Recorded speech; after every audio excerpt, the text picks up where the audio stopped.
Alors, nous regardons donc ce traité du Christ. Et la première question, les raisons, les convenances plutôt de l'incarnation.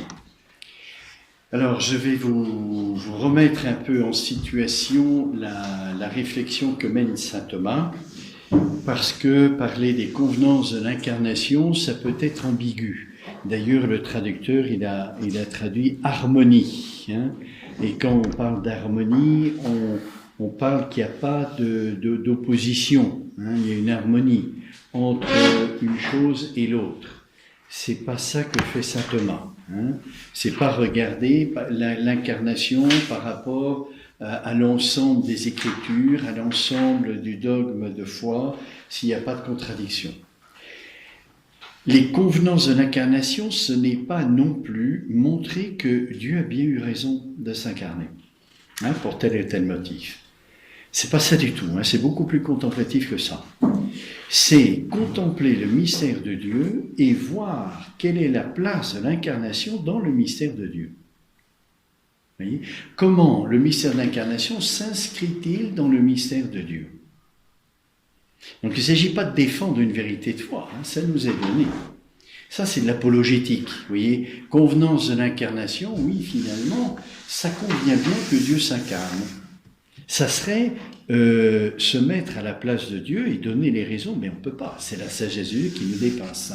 C'est une initiative de Dieu.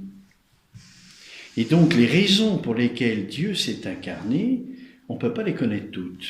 On peut avoir certaines lumières. Donc il ne s'agit pas de défendre une vérité, mais il s'agit, contemplant le mystère de Dieu, de voir comment cette décision qu'il a prise de s'incarner, ça entre bien dans le mystère de Dieu. Vous voyez ? Pas dans le gouvernement divin. Vous voyez, ça convient bien parce que dans l'Ancien Testament c'était annoncé. On peut faire ça. Ça sera en théologie biblique. Vous voyez ? On va faire ça. Mais ici, c'est théologie scientifique, c'est-à-dire on regarde le mystère de Dieu qui est le mystère le plus lumineux. C'est là où il y a le plus de lumière, c'est une lumière infinie. Et dans cette lumière, voir l'incarnation. Vous voyez ? Ce que fait saint Jean. Il parle du Verbe qui est dans le sein du Père et après il dit le Verbe s'est fait chair. C'est à la lumière de Dieu qu'il regarde l'incarnation, c'est un regard de sagesse. D'ailleurs, saint Thomas, pour tout le traité de la Trinité et pour le traité du Christ, souvent, il se sert de saint Jean. Parce que saint Jean a un regard de sagesse. C'est l'aigle, qui peut voir le soleil sans fermer les yeux. Parce qu'il n'est pas aveuglé. Alors, donc, il faut bien comprendre la différence entre l'apologétique qui consiste à défendre une vérité de foi, qui n'est pas le propos de saint Thomas, et l'aspect contemplatif. On contemple le mystère de Dieu, et on contemple le mystère de l'incarnation, et on voit comment le mystère de Dieu peut donner, j'allais dire un fruit, c'est pas ça, mais comment la mission du Verbe peut être inclue dans le mystère de Dieu. Comment ça, voilà. Par rapport à quoi ? Par rapport à ce qu'est Dieu, sa finalité qui est contemplée, qui est de s'aimer en particulier, et la finalité de l'homme, qui est de contempler Dieu et d'être sauvé du péché, la rédemption. Donc j'espère que vous voyez bien la différence entre défendre une vérité de foi et montrer, oui, c'est convenable par rapport à l'ensemble. C'est une vérité de foi qui est compatible avec les autres vérités de foi, et contempler le mystère et voir que ça ne déroge pas au mystère de Dieu, ce mystère de l'incarnation. Vous voyez la différence ? Voilà. Alors, nous avions vu, la première question, c'était justement les convenances de l'incarnation regardant le mystère de Dieu. Étant donné ce qu'est Dieu, étant donné la décision qu'il a prise, cette décision entre-t-elle dans la finalité de Dieu ? La finalité de Dieu, c'est quoi ? C'est lui-même. Et c'est l'amour. Pour nous, à la lumière que nous avons, c'est l'amour qui finalise tout le temps. Donc la raison de convenance du mystère de l'incarnation, c'est parce que Dieu est amour. C'est le mystère de Dieu qui est amour, et duquel on peut comprendre que l'incarnation est possible. Parce que l'incarnation est un don. Et l'amour réclame de se donner. C'est la bonté de Dieu. C'est la première raison en théologie. Alors, vous voyez, en théologie mystique, par exemple, où on va regarder les Écritures à la lumière de l'amour, c'est capital. De comprendre que la première raison pour laquelle Dieu s'incarne, c'est son amour. Vous voyez, ça, on peut le développer en théologie mystique. On ne va pas le faire, parce que ce n'est pas notre propos. Mais c'est merveilleux de voir ça. Une initiative d'amour de Dieu. Gratuite, complètement gratuite. Oui, c'est du même ordre que la création de l'âme, que le don de la grâce, que le don de l'Eucharistie. C'est absolument gratuit parce que Dieu peut faire autrement. C'est une libéralité d'amour de Dieu. Alors, de notre côté, c'est pas tout à fait la même chose. De notre côté, oui, du côté de Dieu, Dieu pouvait nous sauver autrement et il a choisi, il a pris cette initiative. Pourquoi ? Alors de notre côté, on peut comprendre parce qu'il s'agissait de nous sauver et révéler son amour, pour nous, c'est salutaire. Pourquoi ? Parce que notre salut, c'est d'aimer Dieu. Si Dieu nous révèle combien il nous aime, alors on va l'aimer de retour. Il n'y a rien qui suscite plus l'amour que de se savoir aimer. Oui. Si Dieu nous montre son amour infini, alors on est attiré par ça et on est sauvé. Donc Dieu nous révèle son amour infini en s'incarnant. Et c'est comme ça qu'on est sauvé. Oui. Donc, c'est tout autre chose, en théologie mystique, c'est une toute autre perspective que l'aspect de la justice, de la satisfaction, parce que c'est la croix, c'est le lieu. Mais la croix, ce n'est que le moyen pour révéler cet amour infini de Dieu. Vous voyez ? La spiritualité chrétienne du salut, c'est d'abord l'amour, c'est pas d'abord la justice. C'est pas d'abord la satisfaction, tout ça est présent bien sûr, mais complètement dépassé par l'amour. Alors, ça implique pour nous qui sommes liés à la vie intime de Dieu, c'est ce qu'on a fêté aujourd'hui, la très sainte Trinité qui nous est donnée en partage, ça implique un comportement chrétien, vous voyez, où la justice est dépassée par l'amour. Mais je dirais plus avec les articles qui suivent. Si l'homme n'avait pas péché, Dieu se serait-il incarné? Et saint Thomas dit, oui, si on considère la toute-puissance de Dieu, c'est possible. Mais en réalité, si on s'en tient à ce qui nous est révélé, c'est toujours le motif du péché qui apparaît quand on parle de l'incarnation. Alors ça, c'est la miséricorde. Premier motif du côté de Dieu, c'est l'amour. Mais la raison pour laquelle elle a choisi ce moyen, miséricorde. En Dieu, amour et miséricorde ne font qu'un. Puisque la première raison, c'est que Dieu est amour. En ces propos, ça m'a fait penser, le péché peut susciter à la fois deux attitudes de la part de Dieu, en jugement ou miséricorde. En fait, je réalise en vous écoutant que pour nous juger, Dieu n'avait pas besoin de s'incarner. C'est pour nous sauver qu'il s'est incarné, non pas pour juger. C'est quelque chose que ce que vous dites, c'est une évidence que pour juger, c'est pas besoin de s'incarner. Jésus le dit, je ne suis pas venu pour condamner, mais pour sauver le monde. Et sauver le monde par l'amour. Comme ça qu'on sauve. Alors la justice n'est pas niée, elle est présente. Parce que l'amour nous rachète ce qui est le contraire de l'amour, qui est le péché. Alors donc, première, convenait-il que Dieu s'incarne? Oui, parce que Dieu est amour, il est le bien. Deuxième article, l'incarnation était-elle nécessaire au relèvement du genre humain? Alors oui et non. Pas d'une nécessité absolue, puisque Dieu pouvait faire autrement. Mais pour nous, oui, c'est nécessaire d'être sauvés. Et d'être sauvés par le moyen que Dieu a choisi. Ensuite, si l'homme n'avait pas péché, Dieu se serait-il incarné? Donc je viens de le rappeler, hein. Saint Thomas répond, si on s'en tient aux strictes Écritures, il faut affirmer que c'est le péché qui est la raison de l'incarnation.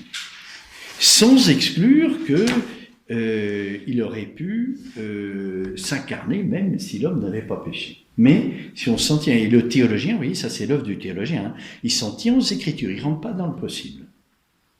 Ça ne lui est pas demandé. Hein. Ce qu'il lui est demandé, c'est de nous traduire ce que Dieu nous dit dans sa parole, de l'expliciter pour qu'on le comprenne.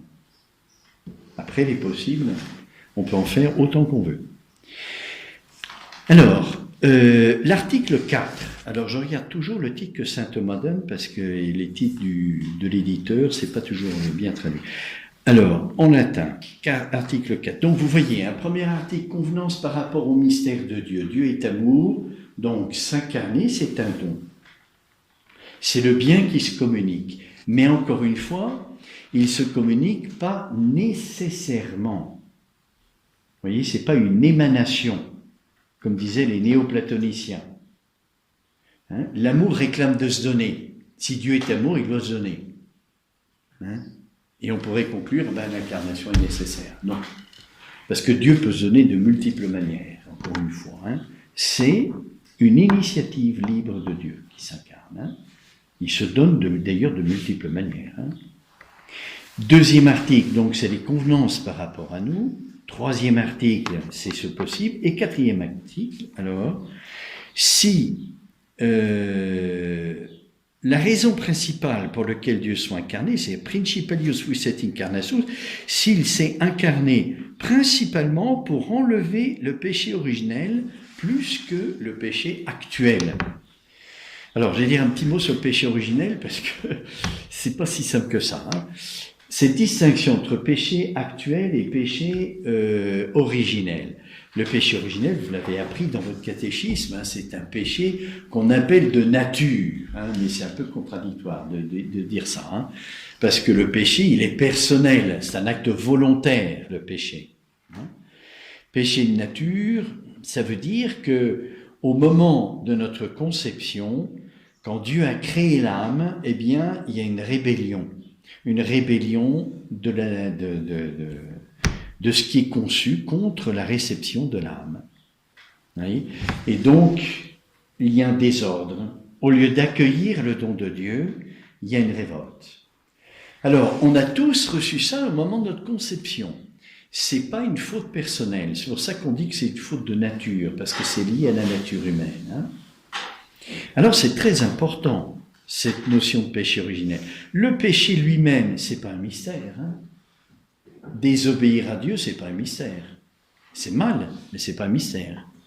Qu'est-ce qui est un mystère? C'est la transmission du péché originel. Ça, c'est un mystère. Comment ça se fait que ce péché il se transmet? Vous voyez, saint Thomas fait la distinction dans le traité du péché entre le mal de peine et le mal de faute.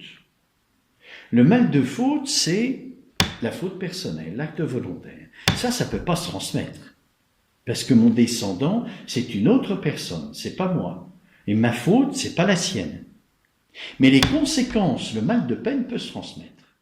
Hein, les conséquences des fautes que j'ai commises, ça peut se transmettre. Le péché originel, c'est pas les conséquences qui se transmettent. Bien sûr, elles se transmettent aussi, hein, mais c'est le péché lui-même qui se transmet. Ça, c'est un mystère. Alors, pardon. Comment sait-on que le péché se transmet? Ça vient d'où, ça? Ça vient des Écritures. Et ça vient de saint Paul, dans la lettre aux Romains, lorsqu'il dit que le Christ est le nouvel Adam. Alors, c'est pas Adam qui fait comprendre le Christ, c'est le Christ qui fait comprendre Adam. Comment le Christ est-il le nouvel Adam? Le Christ est le nouvel Adam parce qu'il est tête. C'est-à-dire, nous recevons de lui sa vie. Transmission, il nous communique sa grâce, si vous voulez. La grâce du Christ, c'est sa vie surnaturelle, la vie de charité. Le Christ a eu la charité, il en a vécu dans toute sa vie apostolique, ça se voit. Et il nous communique cette grâce, une participation de cette grâce. Le Christ est tête pour ça, parce qu'il est source de vie pour nous. Adam est aussi tête, puisque c'est révélé dans l'Écriture. Mais tête de quoi? Tête de l'humanité. Ce que le Christ est au plan surnaturel, Adam l'est au plan naturel. Alors il est source de vie, non pas seulement dans la génération, c'est-à-dire en engendrant, il communique la vie, mais il est beaucoup plus que ça, parce qu'il est tête en étant prince de l'humanité, comme le Christ. Le Christ, il n'est pas seulement tête, il est prince, parce qu'il a la perfection de la grâce. Donc toutes les autres de grâce sont des participations, nous le verrons, peut-être dans quelques années, ça fait partie des questions que saint Thomas regarde, scrute.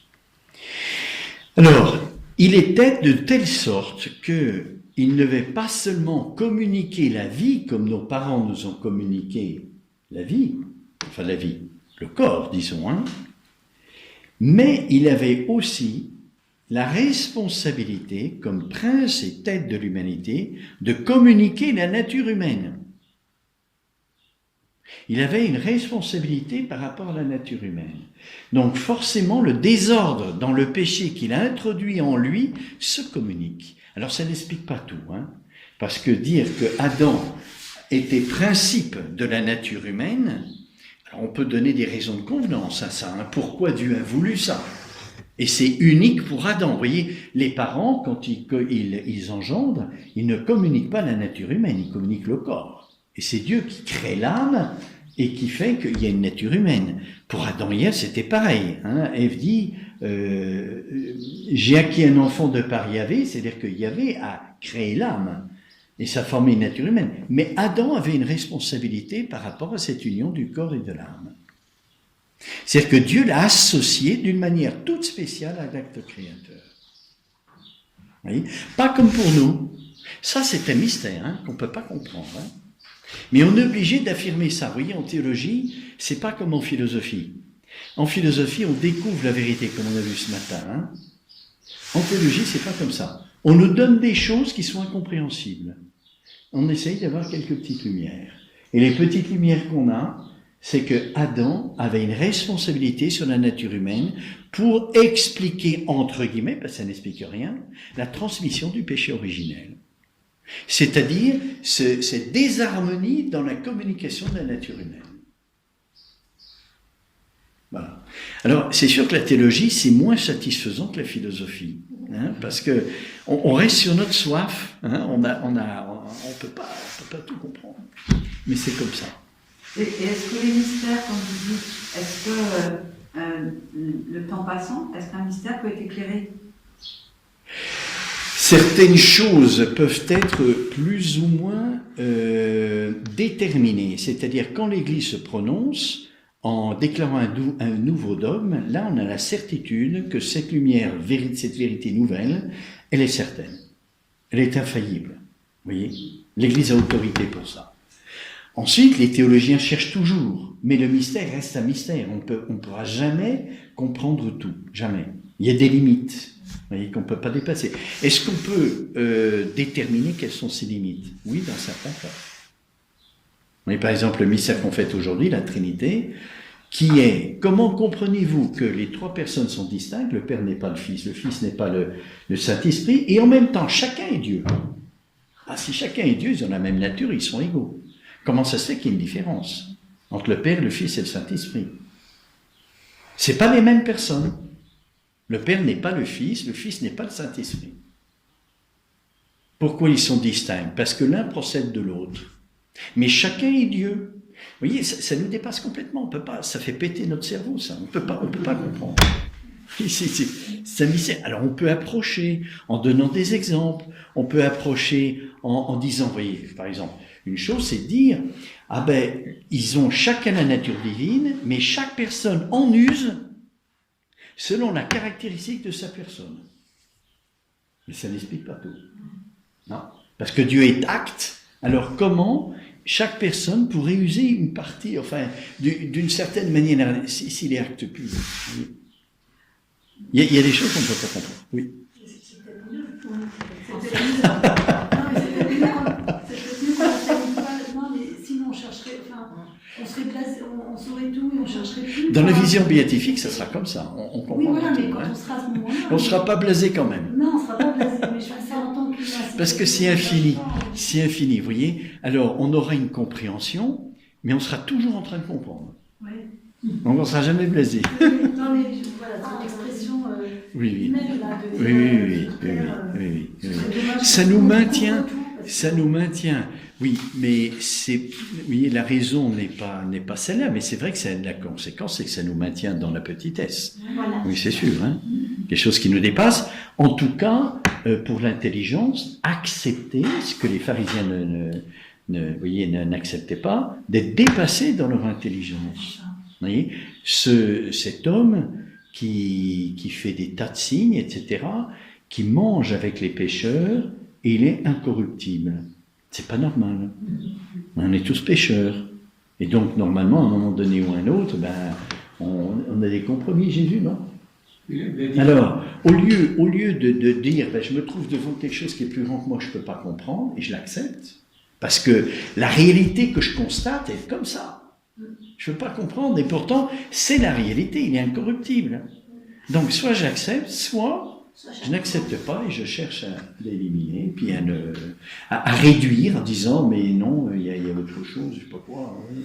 La divinité du Christ, ça a été décidé au Concile de Nicée, si je ne me trompe pas. Donc, je ne sais pas à quelle époque c'était, 400 ou 300. C'est 425. 425. Donc, ça veut dire que ce sont des gens, enfin des humains qui se réunissent. Il y en a qui sont pas d'accord, sinon ils n'ont pas de concile. Mais l'Église a autorité, c'est la mission que Pierre a reçue de Jésus. Oui, et Pierre dit, eh bien voilà, ça c'est une vérité de foi. Alors même s'il ne comprend pas, même s'il n'a pas d'évidence, il a l'autorité pour dire ça. Oui. D'accord. Et à l'époque, l'Église était constituée, enfin suffisamment constituée pour la décision. Ah oui, il suffit de Pierre. Il suffit de Pierre. Hein. Et Pierre...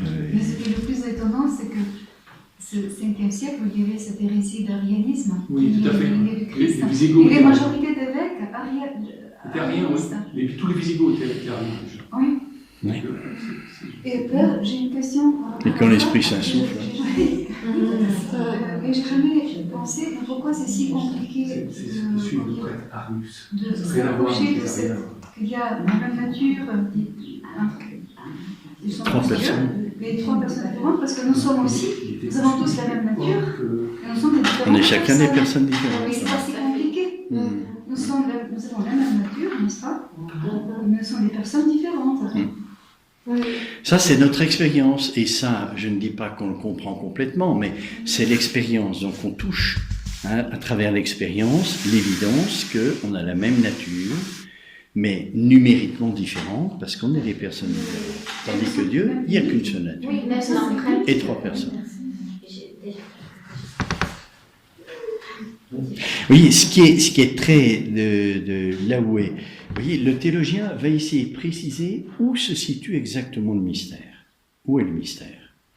Vous voyez, dire une seule nature en 3 personnes, ça c'est l'exposé du mystère. Mais où se situe exactement la difficulté pour l'intelligence? Et la difficulté pour l'intelligence, c'est que les personnes se distinguent par leur procession. Le Fils vient du Père, l'Esprit Saint vient du Père et du Fils. Ces processions, c'est quoi? C'est un amour, c'est une lumière.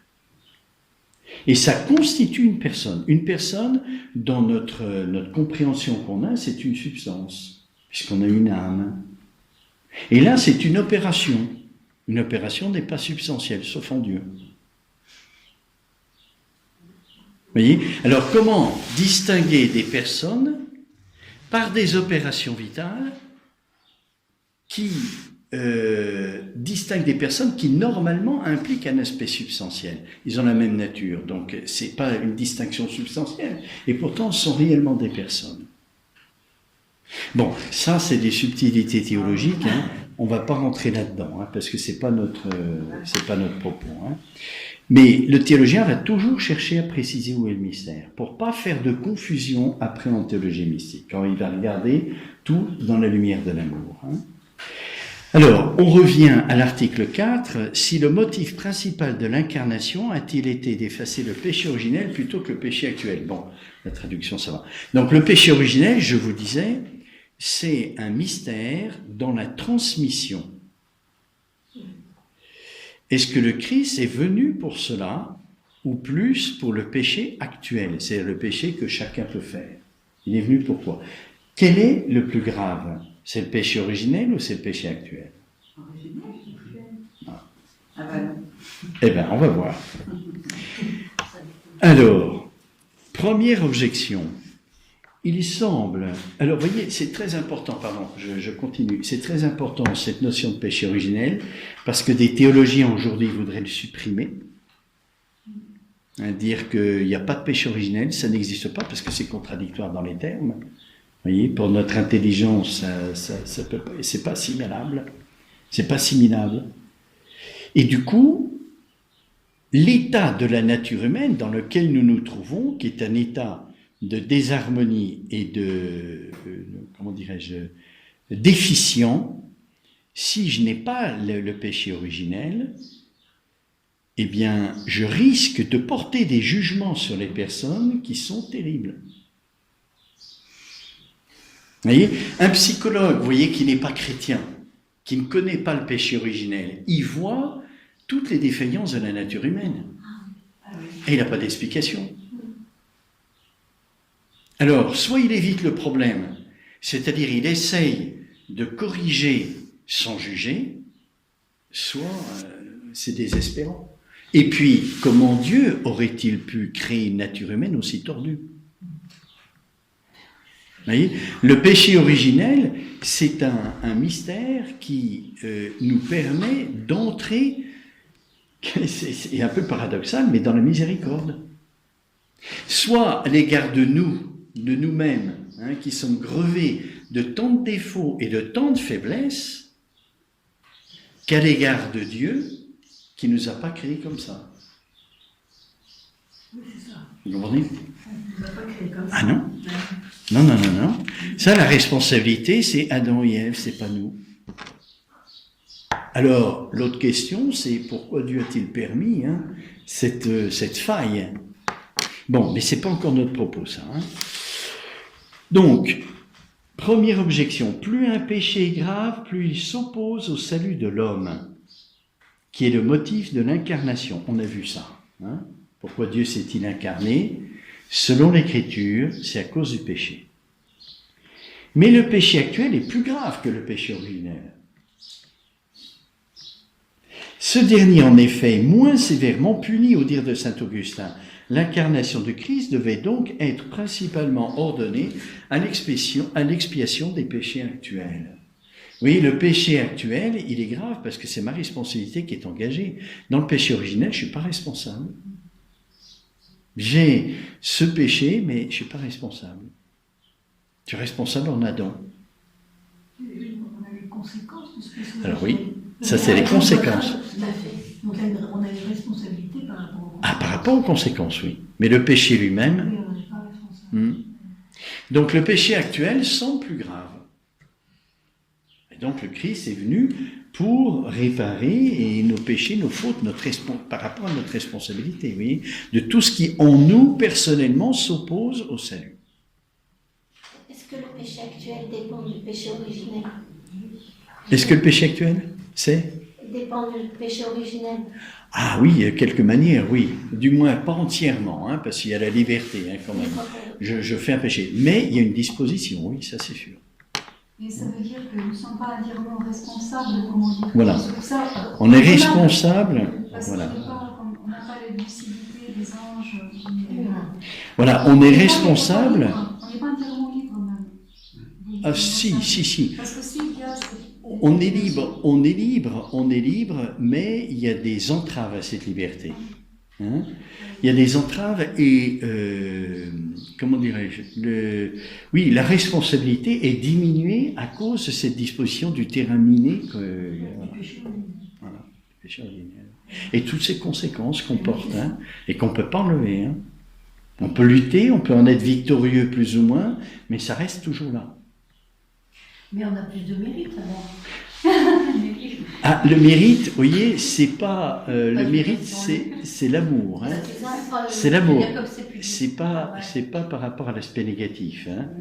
C'est-à-dire quelqu'un qui est grevé des conséquences du péché originel très lourdement, il sera pas beaucoup victorieux, mais il peut avoir beaucoup de charité. Ben, il mérite plus que quelqu'un qui a moins de conséquences du péché originel et qui aime moins. C'est plus méritoire. C'est pour ça qu'on ne peut pas juger de l'extérieur. Hein. Il n'y a que Dieu qui sait ça. Et parce que l'évangile, celle qui a le plus, en fait, elle dit,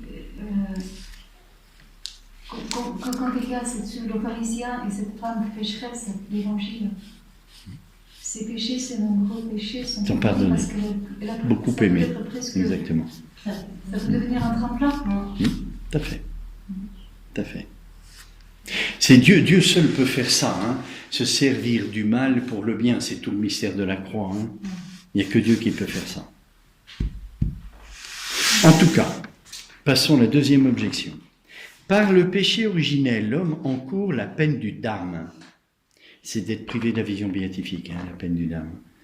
Et non la peine du sens. C'est la souffrance sensible. Or, le Christ a satisfait pour le péché en subissant seulement la peine du sens. Hein, selon saint Thomas, on le verra, le Christ a toujours eu la vision béatifique, dans les sommets de son âme. Hein. Donc, il n'a pas porté la peine du damne.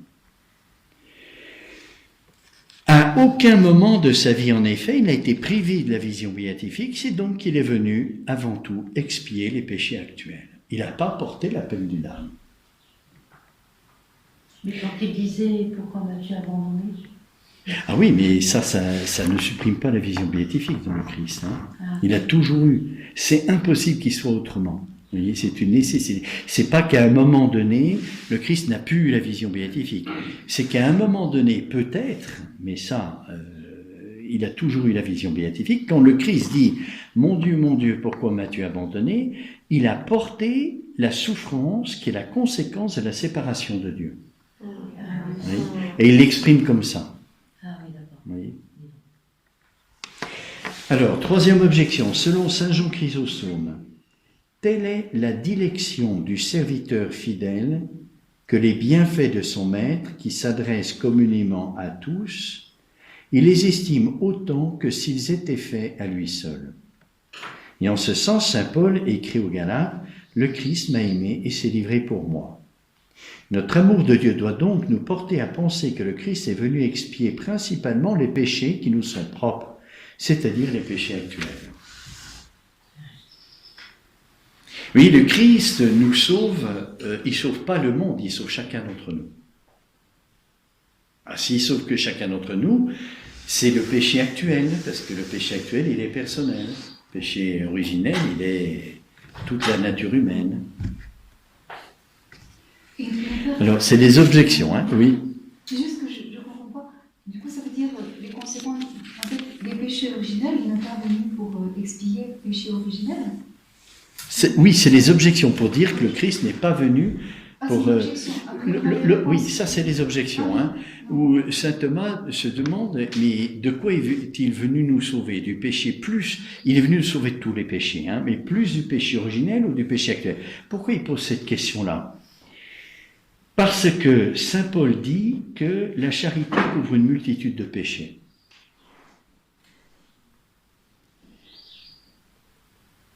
Le péché originel, ici aussi.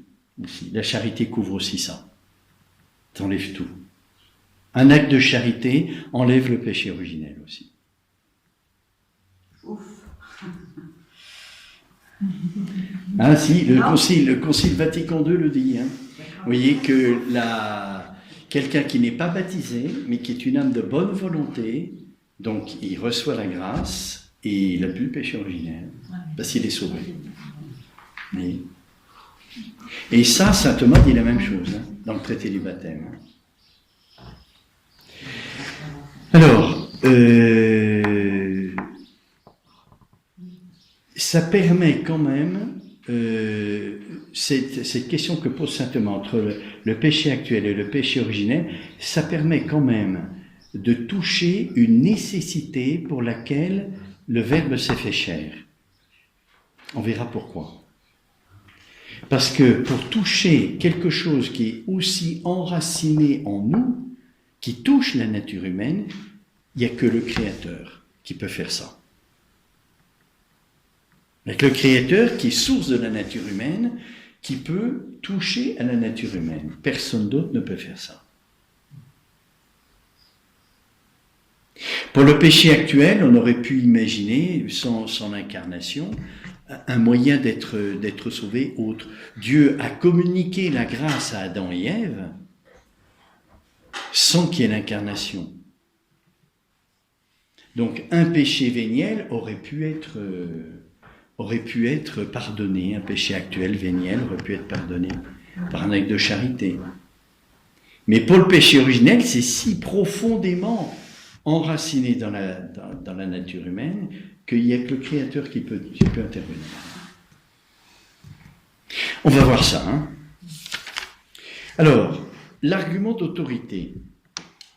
Il est dit dans l'évangile de Saint Jean, « Voici l'agneau de Dieu, voici celui qui porte les péchés du monde. » Donc tous les péchés, hein. Et en particulier le péché du monde, voilà, c'est tous les hommes. Donc ça inclut le péché originel. Il est venu pour sauver tout. Réponse de saint Thomas. Il est certain que le Christ est venu en ce monde pour effacer non seulement la faute originelle, mais aussi tous les péchés commis ultérieurement.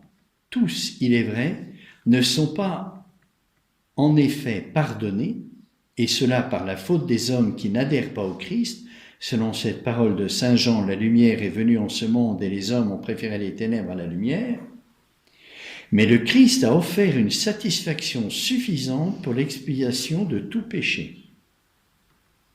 Car, comme l'écrit saint Paul, il n'en va pas du don comme de la faute. Le jugement porté sur une seule faute aboutit à une condamnation. La grâce appliquée à de nombreux délits aboutit à la justification. Pourtant, on doit reconnaître que le Christ est venu principalement pour effacer le plus grand péché. Pour juger du plus grand péché, on peut se placer tout d'abord au point de vue de l'intensité. Plus grande la faute, plus grande la faute plutôt, qui est plus volontaire. Ça, on comprend, hein? Et en ce sens, le péché actuel est plus grave que le péché originel, puisqu'il n'y a pas de faute volontaire. L'on peut se placer aussi du point de vue de l'extension du péché et juger de son importance comme l'on juge de la grandeur d'une couleur par son étendue. Sous ce rapport, le péché originel qui a corrompu le genre humain tout entier est plus grave que n'importe quel péché actuel, propre seulement à la personne qui le commet. Et donc deux regards sur le péché, hein. L'extension un peu quantitative et puis l'intensité volontaire. De ce chef, il est exact de dire que le Christ est venu principalement pour effacer la faute originelle. Ce qu'on dit pour le baptême, hein, la première grâce qui est donnée dans le baptême, c'est que le péché originel est enlevé. Car, selon la remarque d'Aristote, le bien du peuple est plus divin que le bien de l'individu. Ah, ça, c'est une question, hein. Le bien commun plus divin que le bien personnel. D'une certaine manière, oui. D'une autre manière, non. Le bien personnel, c'est transcendant. Le bien commun n'est pas transcendant, il est humain. C'est ce que je produis. Le bien personnel, il est transcendant, il me dépasse. Donc le bien personnel est plus divin. Mais le bien commun est plus divin d'une certaine manière parce qu'il est nécessaire à tous. Vous voyez ? Et en temps de guerre, je n'hésite pas de donner ma vie pour sauver la patrie. Hein, pour combattre. Parce qu'à travers le bien commun, c'est le bien personnel de chacun qui est en jeu. J'ai besoin du bien commun pour atteindre ma finalité personnelle. Donc, en ce sens-là, du côté du conditionnement, du côté de ce qui est nécessaire à la recherche de mon bien personnel, vous voyez, par exemple, l'amour. Hein, voilà. L'amour, c'est ma fin personnelle, une personne, pas l'amour, mais une personne. Hein, c'est ma fin personnelle s'il y a une relation d'amour. Pour que cette fin personnelle existe, il faut que j'ai une certaine éducation. Vous voyez, autrement, je vais galérer. Et l'éducation, c'est le bien commun de la famille. Ça fait partie du bien commun de la famille. Et le bien commun, il est en vue que chacun puisse atteindre sa fin. Il y a une chose que vous disiez, par exemple, dans l'exemple pour faire la guerre de la nation, c'est quand un chrétien, si on fait demain la guerre contre l'Allemagne, et qu'on dise va tuer l'Allemand, en tant que chrétien, je veux dire non. Ah ben, ça dépend, ça dépend. Moi, je dois défendre ma famille, je suis responsable de ma famille et je dois la défendre. Mais c'est très difficile comme question. Hein. Et je dois la défendre. Alors, faire comme Jeanne d'Arc, c'est-à-dire, je vais au combat et j'essaye de ne pas tuer. Mais comment je vais défendre si je ne tue pas? C'est ça. Hein, c'est difficile comme question. Hein.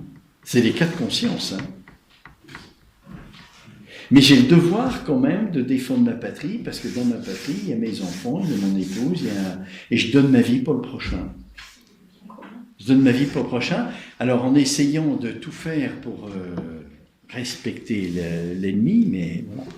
Et peut-être, par exemple, je me rappelle, dans l'Union soviétique, par exemple, les baptistes, ils refusaient même le service militaire en interprétant voilà, l'évangile du Christ comme on ne peut pas tuer. Et donc, il a plutôt préféré faire de la prison parce qu'il refusait le service militaire. Mais justement, elle l'a interprété à la lettre. Vous voyez, la dimension pacifique du Christ. Oui. Et le commandement, tu ne tueras pas. Voilà, tu ne tueras pas. Mais du coup, il y avait ce radicalisme évangélique. Mais du coup, est-ce que c'est sectaire ou est-ce que c'est une vraie... Voilà. C'est une question délicate. Vous voyez, je dois, par rapport à ma propre vie, j'en suis responsable. Dieu a créé mon âme et il me l'a confiée. Donc je suis responsable de ma vie et je ne dois pas l'exposer. Sauf, alors dans l'ordre de charité, et saint Thomas est très net là-dessus, je peux donner ma vie pour le prochain. Vous voyez ? Parce que le salut du prochain, je fais mon salut si je la donne pour le prochain. Comme le Christ qui est mort sur la croix pour nous sauver. Vous voyez, il a accepté, il savait qu'il allait à la mort, il a accepté volontairement pour nous sauver. Hein, ça, c'est un acte de charité fraternelle. Donc en temps de guerre, si mon prochain est en danger, je peux exposer ma vie. Je peux exposer ma vie. Et les croisades, oui. Les ordres militaires, c'était pas le temps de guerre, c'est juste... Oui, c'était pas un temps de guerre, ben, c'est justement pour sauver, la raison des croisades, c'était pour sauver des chrétiens qui étaient en danger par rapport aux musulmans qui étaient en danger de mort. Donc ils ont constitué une armée pour venir au secours des chrétiens. Et après, ça s'est transformé, c'était pour... Après, il y a eu... Les Lituaniens voilà. étaient... Après, avec le glaive. Oui. Après, il y a eu des excès. C'est pour ça que l'Église a arrêté les croisades. Parce que quand on a vu que ça dégénérait, c'est exactement comme pour l'Inquisition. Au début, l'Inquisition, l'Église voulait défendre les sorciers. Ceux qui étaient accusés de sorcellerie étaient lapidés par les gens, directement, sans procès. Alors, pour ne pas toucher à la vie des sorciers, l'Église a institué un tribunal qui s'appelle l'Inquisition, pour les sauver de la lapidation. Mais après, il y a eu une corruption. On a exagéré. Saint Père dominicain, parce que l'Inquisition a été confiée aux théologiens, aux dominicains. Il y a un père dominicain qui a exagéré et qui faisait brûler systématiquement les sorciers. Il s'appelle Robert le Bougre. Pour ça, l'expression un mauvais bougre. Ça vient de là. Un mauvais bougre. C'est une expression en français qui veut dire une personne mauvaise. Un mauvais bougre. Voilà, parce qu'il y a eu des excès, et quand l'Église a vu qu'il y avait des excès à l'Inquisition, elle a arrêté l'Inquisition. Mais l'Église a toujours été source de bonnes choses, mais malheureusement, il y a des corruptions. Alors, quand il y a des corruptions, elle arrête. Mais ça durait quand même 2 siècles. Oui, mais ça n'a pas toujours été mauvais. Hein. Encore une fois, au début, alors le temps que l'Église se rende compte de ce qui se passe, on n'a pas les moyens de communication comme aujourd'hui, hein, le temps que l'Église se rende compte de ce qui se passe et tout ça, ben, ça a pris du temps, c'est sûr. Hein. Et à cause des croisades, on a perdu Byzance et toute cette partie de l'Empire romain d'Orient, en fait. Parce que c'est à cause des croisés qu'après, les croisés sont passés par Byzance, ont saccagé Byzance, qui était chrétienne et orthodoxe. Et après, quand les musulmans ont attaqué Byzance, forcément, ils avaient été plus ou moins massacrés déjà par les chrétiens catholiques, donc ils n'ont pas pu résister. Donc on a perdu la Turquie à ce moment-là aussi. Donc à cause des croisades. Bon, mais il faudrait être historien pour avoir des précisions plus... Mais je sais, moi j'avais interrogé quelqu'un qui était agrégé d'histoire et professeur d'université sur les croisades et sur l'Inquisition, parce que c'est vrai que c'est un sujet de discussion, et il m'avait dit ça.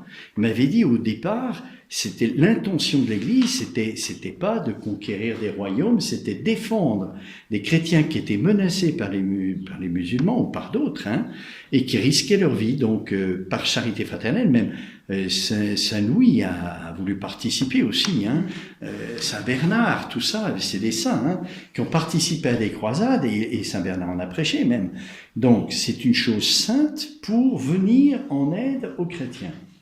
C'est pas pour massacrer. Et puis après, voilà, comme l'homme est voilà, avide, et c'est-à-dire qu'à un moment donné, comme on n'avait plus de gens pour les croisades, les dernières croisades, on n'avait plus personne qui voulait partir comme ça. Donc ils ont embauché des mercenaires, et c'est là que ça s'est corrompu.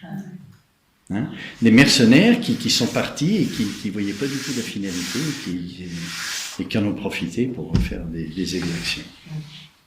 Et pour l'Inquisition, c'est pareil, il y a un document à l'appui. Hein, les premiers documents, c'était vraiment un tribunal ecclésiastique pour sauver la vie des sorciers, pour pas qu'ils soient lapidés spontanément par les gens.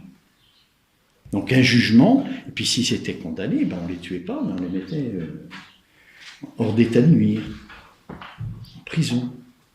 Puis après, ça s'est conclu. Le péché originel. Le péché originel. On revient au péché originel. Alors, vous voyez bien le raisonnement de saint Thomas. Le Christ est venu pour enlever tous les péchés.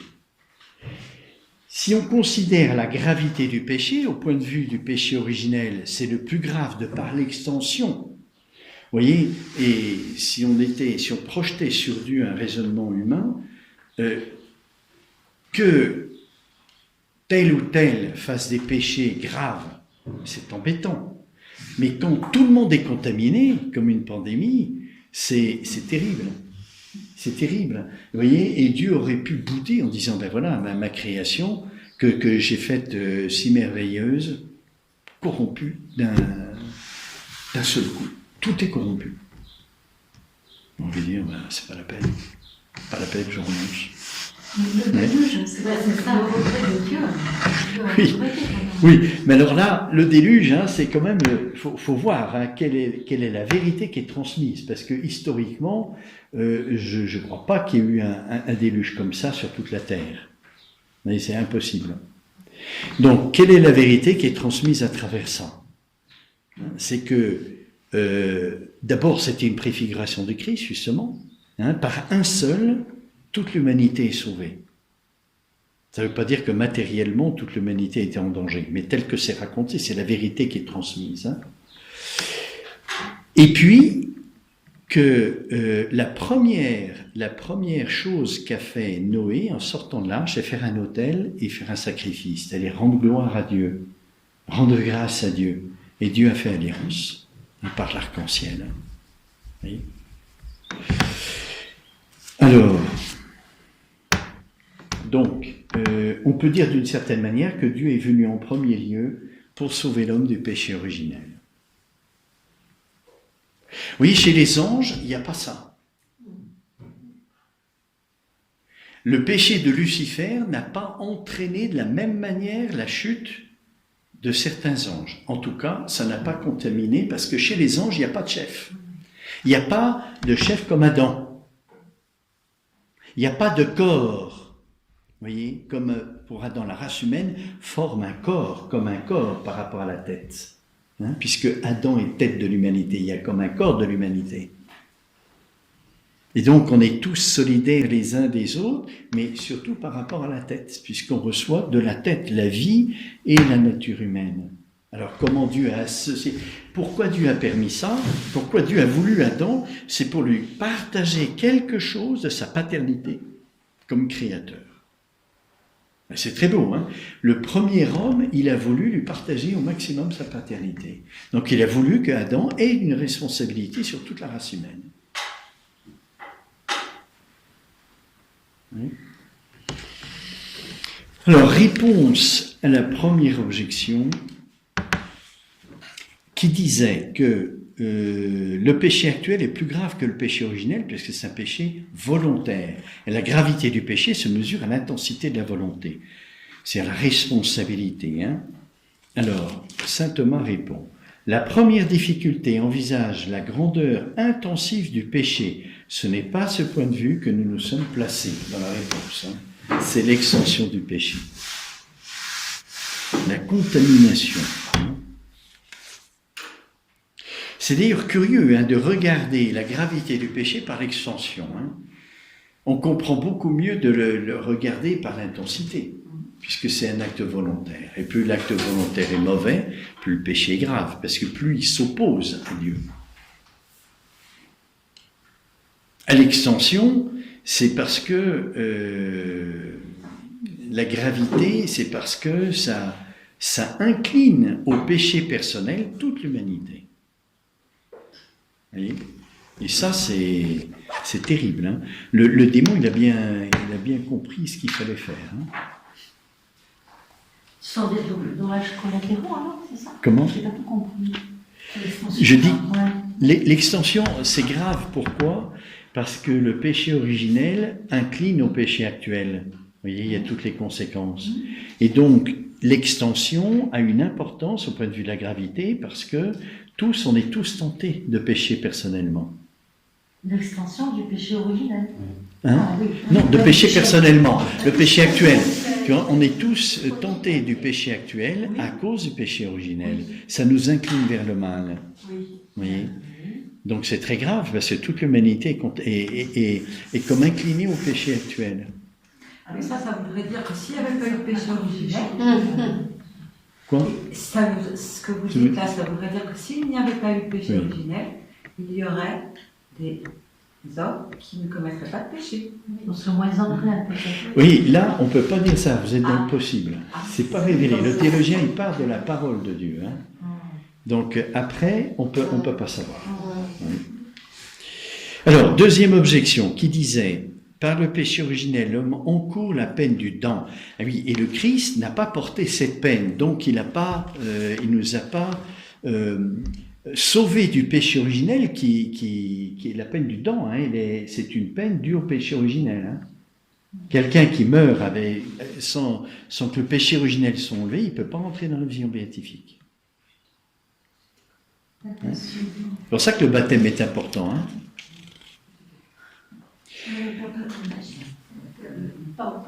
Oui, le père, c'est ça, le péché originel, vous dites que ça commence à s'embrouiller. Oui, le péché Le originel. baptême, vous dites que le baptême Enlève le péché originel. enlève le péché originel. Oui. Oui, mais alors on est toujours quand même tenté par le péché. Oui, parce qu'on porte les conséquences, c'est les conséquences qu'on porte. Vous voyez. Voilà, c'est vrai. J'ai pas été assez précis. Vous voyez, l'extension du péché originel est très grave à cause du péché. Tout le monde est contaminé, mais les conséquences qui nous inclinent, déjà, oui, c'est inclus dedans. Hein, les conséquences du péché originel nous inclinent au péché. Oui, parce que ça, les conséquences restent. Le péché originel est retiré par le baptême. Et on garde les Et conséquences. on garde les conséquences. Et oui, Et c'est tout tout à ça fait. qu'on a. Et voilà. Et pourquoi il nous a laissé ces Ben oui, c'est ça. conséquences? c'est Pardon, ce que je pourquoi? pose la question. J'ai pas. Et pourquoi il nous a laissé ces conséquences? Ben oui. Pourquoi il retire le péché Alors, C'est pas le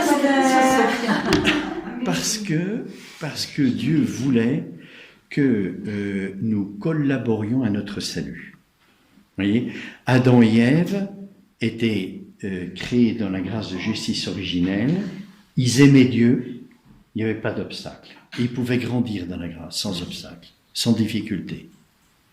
Avec le péché, on est obligé de lutter. C'est-à-dire qu'on coopère beaucoup plus à fond, et il y a un point de vue aussi de gloire. Parce que quand on est victorieux, on est glorieux. Notre gloire, elle est plus grande que celle d'Adam et Ève. Parce qu'ils n'avaient pas à être victorieux. Vous voyez, ils aimaient.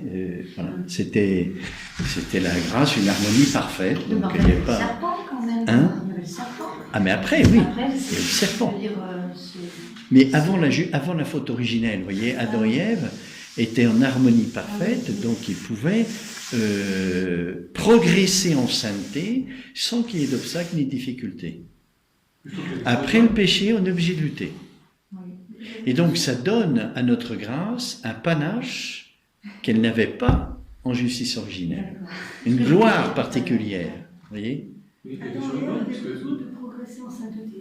Hein? Adam et Ève avaient besoin de progresser en sainteté. Ah oui, oui, oui. Ils ont été créés dans la foi. Vous voyez, ils devaient mériter la vision béatifique. Ils n'ont pas été créés dans la vision béatifique. Hein. Ah oui, non, pour moi, ils étaient... Ah non, non, ils étaient au paradis. Ils étaient au paradis terrestre. Ils étaient au paradis terrestre. Paradis terrestre, ça ne veut pas dire la vision béatifique. Hein.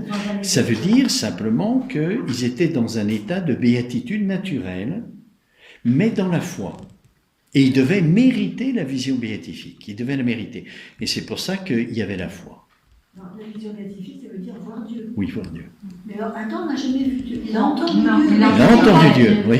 Les pas, non, mais voilà. Les pas de Dieu. Non, mais c'est ça, vous voyez l'interprétation. Pour moi, il voyait Dieu. Ah non. Il a entendu Dieu, il voyait Dieu, mais non. Non, non. S'il voyait Dieu, il n'aurait jamais pu pécher. Ah oui. Vous voyez? Ah oui, Ah oui, dans la vision béatifique, on ne peut pas pécher. Hein. Ah ouais. Donc il est dans la foi. Vous disiez que les hommes de bonne volonté, mais qui ne croyaient pas en Dieu, pouvaient être sauvés. Oui, tout à fait, parce que... Ils sont lavés de leur péché originel. Ah oui, oui, oui, tout à fait. Ah oui. Tout à fait. Tout à fait, parce que dès que Dieu voit une âme de bonne volonté, il lui donne la grâce. Acte de bonne, âme de bonne volonté, ça veut dire un péché, un acte d'amour. Hein, un acte d'amour. Le moindre acte d'amour est guetté par Dieu pour donner la grâce, communiquer la grâce. Qu'on peut perdre, hein, qu'on peut perdre si on fait un péché mortel, par exemple. Hein, mais on a la grâce. Et donc on est sauvé. Même sans être baptisé. Même sans être baptisé. Heureusement. Mais, Mais oui, c'est beau. hein. oui, mais on va, les non baptisés n'ont pas la béatitude. Ah si, s'ils ont la grâce. Mais c'est- Et si, vous voyez, Merci. le baptême ajoute quelque chose de plus, c'est le caractère, qui est une puissance nouvelle reçue dans l'essence de l'âme pour accomplir certains actes,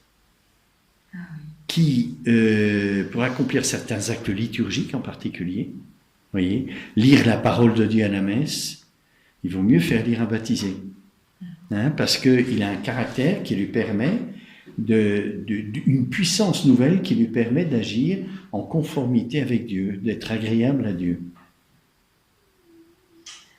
Vous voyez, ça ne veut pas dire qu'un non-baptisé ne peut pas lire la parole de Dieu, bien sûr que oui, mais ça n'aura pas la même portée.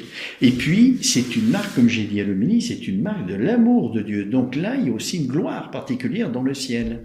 Pour tous ceux qui ont reçu le baptême, ils sont marqués par l'amour de Dieu, d'une façon indélébile. Donc ça participera à leur gloire dans le ciel. Alors, la troisième, donc on a lu la réponse à la deuxième objection. Hein. Non, on ne l'a pas lu. Dans la vie future, le péché originel ne sera pas châtié par la peine du sens, mais les pénalités sensibles que nous subissons en cette vie, comme la faim, la soif, la mort et autre chose de ce genre, proviennent du péché originel. Adam et Ève, avant la faute originelle, ils n'avaient pas faim ni soif. C'est pourquoi le Christ, en vue de satisfaire pleinement pour le péché originel, a voulu la souffrance sensible. Il a eu faim, il a eu soif, abolissant ainsi en lui la mort et les autres pénalités. Donc il n'a pas porté le péché originel, mais les conséquences, comme le péché actuel. Et le Christ n'a jamais porté les péchés actuels. Il a porté les conséquences. Mon Dieu, pourquoi m'as-tu abandonné? Du péché mortel. Oui. Mais il a aussi porté les conséquences du péché originel. Donc il nous a sauvés de tout cela. La troisième objection, c'était de dire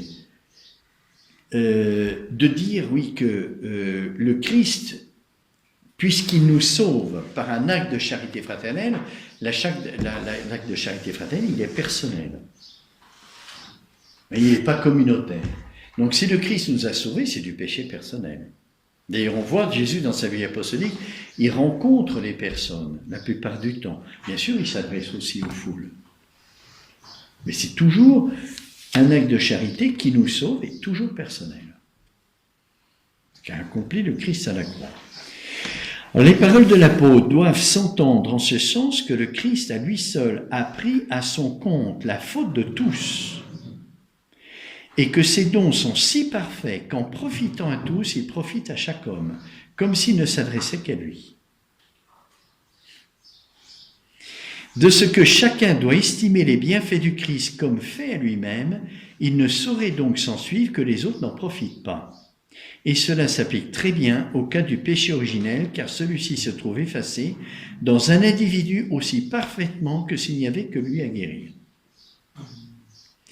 Ajoutons encore que l'union qui nous lie dans la charité doit nous faire estimer comme fait à nous-mêmes les dons qui s'adressent à tous. Alors ça, c'est là où on voit que c'est nécessaire que c'est le Créateur. Parce qu'un don parfait pour toute l'humanité, il n'y a que Dieu. Et le Christ nous sauve parce qu'il est le Verbe fait homme, mais parce qu'il est le Verbe fait homme. Vous voyez ?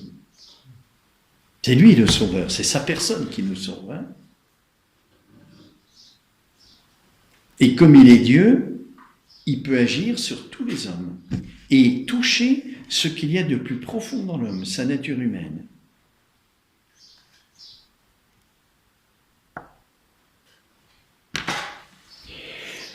Alors, ça va ? Vous avez des questions ? Conclusion. C'est une question difficile. Hein ? C'est une question difficile. Hein ? Pourquoi le Verbe s'est fait chair ? Pour nous sauver du péché originel, plus que du péché actuel, mais aussi du péché actuel. Il a tout porté. Alors on le voit, parce qu'il a porté les conséquences des péchés originels et péchés actuels.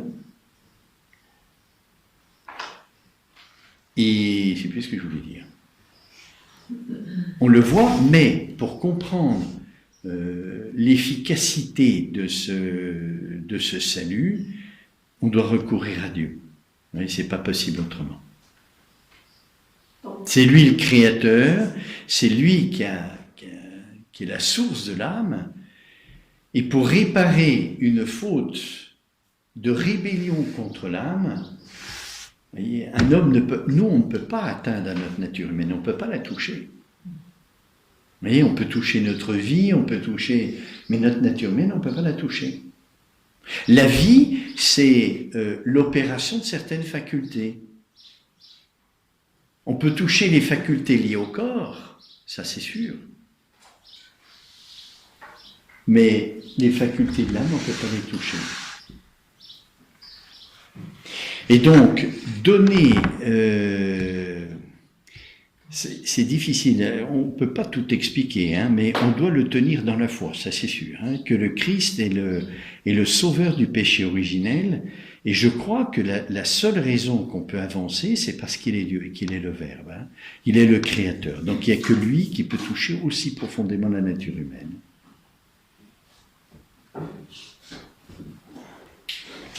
Quand on dit dans l'exultète à Pâques, l'heureuse faute, Oui. Il s'agit de quel péché? Ah ben c'est tous les péchés, hein. Oui. Mais en particulier le péché originel, oui, ça c'est sûr, qui nous a valu un tel rédempteur. Parce que c'est un singulier, heureuse faute. Oui, la faute originelle, C'est la faute des fautes. c'est la faute originelle, vous voyez. Oui. Mais du reste, l'expression, mais elle se comprend, elle n'est pas très juste. On aurait dû dire heureux. Félix culpa.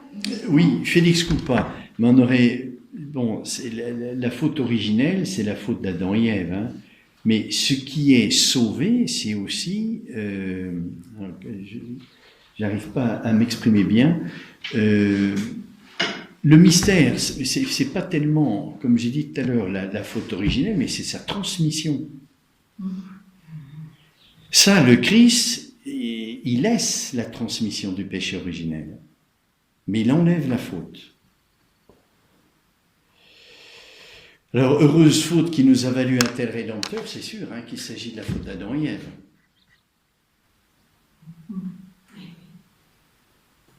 Qui nous a valu un tel rédempteur, oui.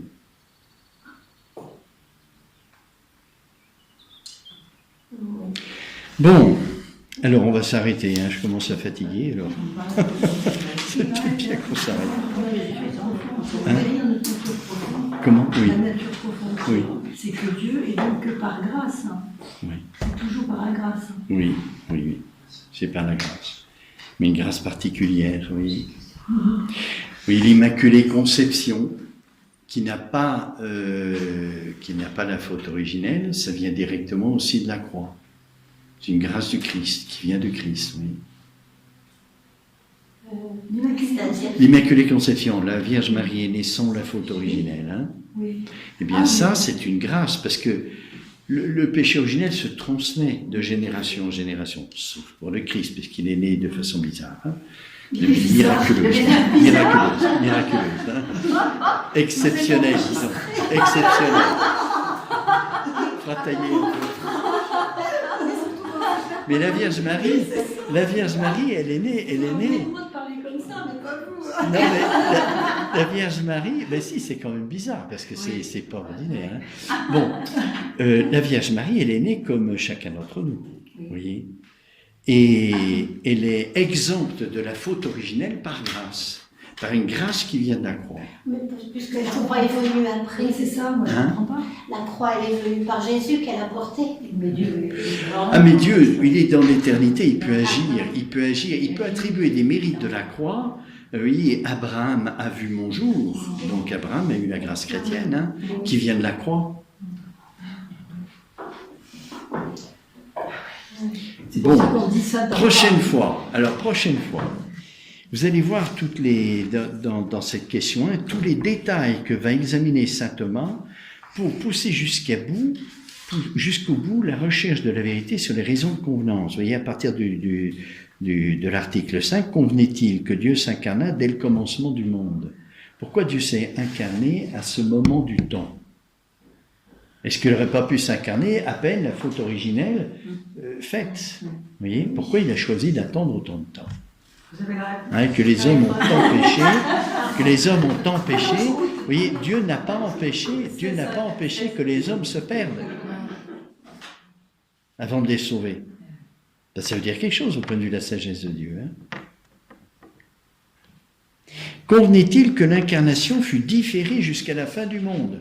Pourquoi il ne s'est pas incarné au début? Pourquoi il ne s'est pas incarné à la fin, avant le retour du Christ, juste? Hein? Voilà. Ah ben, je voyais qu'il y avait d'autres convenances du lieu, du peuple choisi, etc. D'ailleurs, je voulais vous raconter, c'est à la fin du pèlerinage, à Notre-Dame du Jour, Nelly, le pape, a posé une très belle question. Oh. Et Qu'est-ce en qu'elle a fait, dit? c'est une question qui revient tout le temps et qui touche. Et du coup, je l'ai retenue, j'ai continué à réfléchir. Je m'en souviens. Sur, en fait, parce qu'on entend très souvent l'objection, ça peut toucher un peu peut-être le traité et la question du péché originel, les questions très classiques Mais c'était quoi comme question?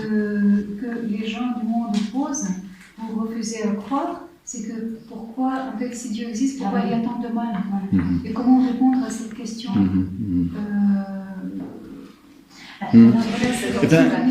Voilà, on peut donner, oui, on peut pas avoir l'évidence que c'est ça, mais on peut donner des convenances, comme pour l'incarnation. Et on peut dire que Dieu a permis le mal parce qu'il voulait communiquer plus d'amour. Vous voyez, et l'incarnation, c'est un don d'amour inouï, le Dieu qui vient au milieu de nous en prenant notre condition humaine pour être plus proche de nous. Vous voyez, et ça, c'est un don extraordinaire. Et puis l'Eucharistie. S'il n'y avait pas eu la faute originelle et que Dieu ne se serait pas incarné, on n'aurait pas eu autant de dons. Vous voyez. Alors Dieu a permis la faute parce que il voulait se donner plus et que nous découvrions plus combien il est amour. Parce que plus la miséricorde est forte, plus on découvre la bonté de Dieu. Et voyez-vous, on me l'a redit il y a 2 jours, j'en ai parlé à Sophie, parce que ça m'a fait tilt.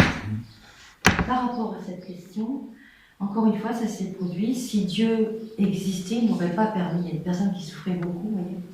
Et à ce moment-là, bon, bien sûr, j'ai dit, mais Dieu existe, je ne pouvais pas rentrer dans la... Mais bien sûr que Dieu existe. Et c'est là que j'ai compris qu'en fait, cette personne, quand elle disait ça, en fait, elle croyait. On ne peut pas dire si Dieu n'existait pas, si Dieu existait, elle ne pourrait pas permettre ça. En fait, c'est même plus grave. C'est que la personne qui me disait ça, j'ai compris que elle culpabilisait, elle rendait coupable Dieu de rien faire. Donc, autrement dit, il croyait, mais en sens contraire. Elle le rendait coupable de Pourquoi Dieu Dieu fait fait rien? En fait, elle y croyait, mais vraiment. Mais là c'est où pas. Satan est très intelligent, parce qu'elle y croyait, mais Oui. elle le rendait C'est coupable. comme le vaccin quand elle... Ben, elle croyait pas, parce qu'elle croit en un Dieu qui n'est pas le vrai Dieu à ce Oui, moment-là. mais enfin, Voilà. c'est perfide. Oui. Ça Ah oui, va oui, au-delà de- oui. ça Mais me c'est dit très pas. difficile. Vous voyez, une personne qui est en souffrance, qui est en très grande souffrance, c'est très difficile de l'éclairer sur le fait qu'elle peut servir de sa souffrance pour faire un chemin de sainteté. Parce que le chemin de sainteté, c'est l'amour, et la souffrance paraît être contraire. Vous voyez. Et puis quand on souffre, on aspire qu'à une chose, c'est être libéré de la souffrance. Alors, c'est très difficile, il faut vraiment avoir connu le Christ et le mystère, contempler le mystère de la croix pour en faire le chemin de sainteté. Et comprendre qu'il y a un dessein spécial de Dieu sur cette personne qui l'associe d'une façon particulière à la croix. Hein? Il l'associe parce qu'il l'aime, mais c'est délicat de dire ça, hein, parce que on a l'air de croire que Dieu a voulu sa souffrance C'est pour... exactement ce qui est perçu. mais c'est pas ça. C'est pas ça, c'est que Dieu se sert de ce qui lui arrive pour en faire une amie plus intime, si elle le veut. Mais j'ai, au début, un peu imbu de ma personne, je le disais ça, très facilement. Mais non. Mais quand on a en face une personne qui souffre et qui, C'est en fait, difficile. te dit, ben, prends mes souffrances et maintenant je dis Et tu plus, je peux comprendras. plus. Je prie pour elle, mais on n'est plus capable parce que vraiment, il y a vraiment... À ce moment-là, Non, je crois on va qu'il dire faut, ça, c'est- je moi, crois je- qu'il faut parler du Christ crucifié. Vous voyez, dire vous n'êtes pas seul dans votre souffrance. Jésus a souffert avec vous et il souffre. Et sa souffrance, elle est toujours d'une certaine manière actuelle. Vous voyez, il ne souffre plus, il est dans la gloire. Hein. Mais il y a quelque chose qui demeure parce que ça a été porté par la charité qui demeure. Donc vous n'êtes pas seul dans votre souffrance. Le Christ vient vous rejoindre dans votre souffrance. Il a encore plus souffert que... Il vous comprend. Et il est proche de vous. Parce que dans toute la vie apostolique de Jésus, on voit que Jésus se fait toujours proche des derniers, quoi, des plus souffrants, des plus misérables. Père, je pense aussi encore un élément de réponse, parce qu'on n'a peut-être que des éléments. C'est que, pour dire que, en fait, pourquoi Dieu permet que le mal existe, c'est que Dieu, il n'est pas un tyran qui veut que tout soit parfait, nickel, dans l'ordre, etc. C'est parce que tu es libre. L'homme, il laisse l'homme libre. En fait, c'est presque renvoie à notre responsabilité aussi pour tout le mal qui existe aussi, par la responsabilité de Dieu, mais parce qu'il est Père et non pas un tyran. C'est parce qu'il est amour, et que l'amour ne s'impose pas, mais l'amour réclame la liberté. Dieu a voulu qu'on soit libre pour l'aimer librement, personnellement. Il ne veut pas nous contraindre à l'aimer. Oui, donc il permet le mal parce qu'il veut qu'on ait une réponse libre à son amour, en sachant qu'il y a le risque qu'on réponde mal. Mais il le savait à l'avance. Hein. Mais justement, il voulait, comme on l'a dit tout à l'heure, il voulait se donner plus, encore plus, pour qu'on l'aime plus. Vous voyez, parce que plus il se donne, plus il manifeste son amour, plus il manifeste sa miséricorde, plus on découvre la bonté de Dieu et plus on l'aime. Donc il a permis la faute, c'est paradoxal de dire ça, il a permis la faute pour qu'on l'aime plus. Pour que la sainteté soit plus grande, plus glorieuse et plus intense. Il n'y a que Dieu qui peut faire ça.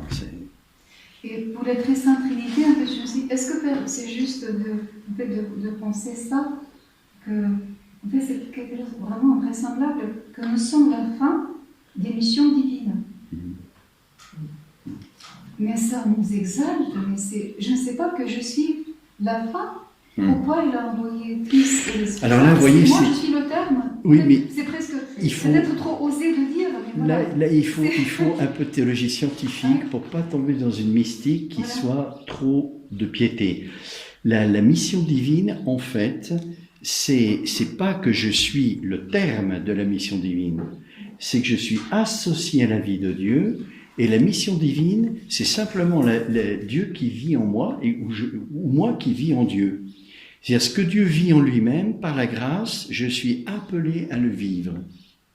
Alors on dit que le terme des missions divines, c'est nous, parce que les processions divines, je les vis, je suis associé. C'est plutôt Dieu qui m'attire à lui et qui m'associe à sa vie. Sauf que la procession du Père, elle se termine au Fils, et que cette procession est vécue dans l'âme.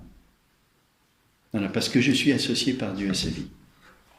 Alors ça, c'est scientifique. Hein, c'est comme ça que la mission divine, saint Thomas l'aborde. Alors du coup, cette exaltation là, que vous dites, elle est relativisée. Il y a quelque chose de juste, hein, c'est pas complètement faux, mais c'est relativisé pour pas tomber dans une espèce de que Dieu voilà, enfin quelque chose qui serait plus Mais est-ce que c'est par exemple en creusant, c'est que en fait je suis un certain terme, peut-être moyen terme des missions divines, mais pour que moi-même, pour attirer moi, pour m'attirer. Oui, c'est ça, c'est juste. Voilà. On prend le moyen en habitant en moi. C'est pas comme de l'extérieur qui m'attire. Voilà. Vous voyez, le danger, s'il n'y a pas assez de scientifiques, c'est confondre terme et finalité. Je suis le terme des processions divines, mais pas la fin. C'est ça. Hein? Si j'ai pas assez de structures lumineuses, de théologie scientifique, je vais dérailler en théologie mystique. Les missions divines s'achèvent à moi. Vous voyez? Et donc je suis exalté de façon qui n'est pas juste. Hein, c'est un terme. C'est déjà énorme, hein, d'être le thème des missions divines.